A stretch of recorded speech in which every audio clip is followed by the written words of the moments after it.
It started with the fog. Not just any fog. This was different. Thick, heavy, alive.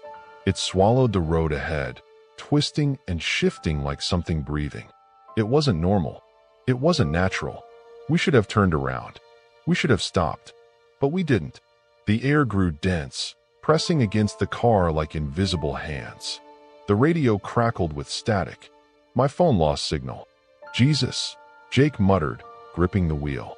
His knuckles were white. This wasn't in the forecast. The headlights barely cut through the mist. Maybe we should pull over, Emma said from the back seat. Her voice was tense, unsure. No, Jake shook his head. If we stop, we might never find the road again. No one argued. Something about the fog felt wrong.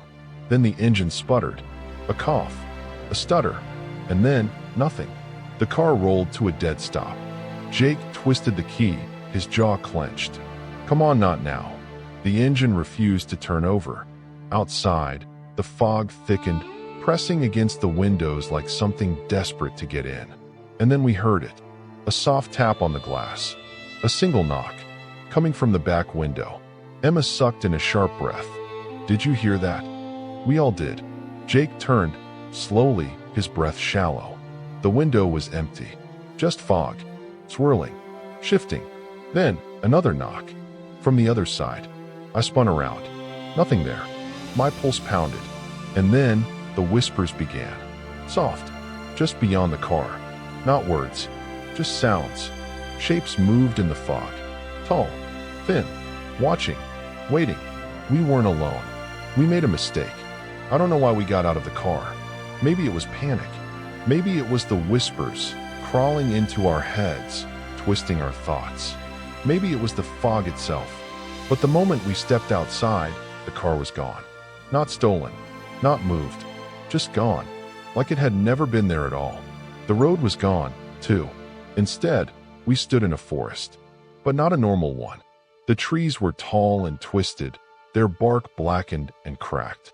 Some of them bled, thick, dark sap that smelled like rot. The ground was soft, almost wet, but not with water. And the air, it smelled wrong, like something old, forgotten. Emma grabbed my arm. We need to go back, she whispered. Back where? Jake snapped. The car is gone. The road is gone. He was right. There was no going back. The fog curled around our ankles, rising, pressing against our skin. And the whispers, they were getting closer. Then we saw them. Silhouettes, moving between the trees. Tall, unnaturally thin. Not walking, not running, just shifting. There, then gone. There again, closer. The fog parted just enough for me to see one clearly. It had no face, just smooth, pale skin stretched over where eyes and a mouth should have been. But it was watching us. I felt it, a deep, crawling sensation in my skull, like fingers pressing into my brain. Jake grabbed my wrist. His voice was barely a whisper. Run. And we did. We ran until our lungs burned. Branches tore at our arms, our legs. The ground was wet, pulling at our shoes like hands grabbing, trying to keep us here. Emma tripped. I turned back for her, too late. A pale hand shot from the fog, wrapping around her ankle. She screamed. Jake and I grabbed her arms, pulled with everything we had. For a moment, it felt like we had her. Then, one final, sickening pull. She was gone, swallowed by the fog. The last thing I heard was her scream, fading into the distance. Then silence. Jake and I kept running. The forest blurred past us. The fog thickened, pressing against our skin like it had weight. Shapes flickered at the edges of my vision. Too many of them. We weren't escaping. We were being herded. And then, a light. A gas station. Standing there, untouched by the fog. Bright. Silent. We stumbled toward it, desperate, clawing for the door. The bell jingled as we staggered inside.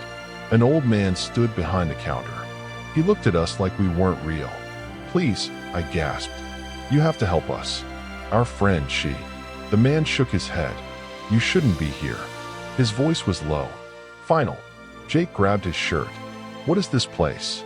The old man just looked past us, through the glass doors. at the fog curling outside. They never let anyone leave. The lights flickered. A shadow moved outside. And then, a knock. Soft, gentle, and a whisper. "Come outside." Jake took a step back, his breath ragged. No, we're safe in here." The old man looked at him. "You think so?" The lights flickered again. For just a second, I saw it. The fog wasn't outside anymore. It was inside, curling around the floor, climbing up the walls. The door hadn't opened, but it had already found us. Jake screamed. The old man didn't move. The fog reached for us, and everything went dark.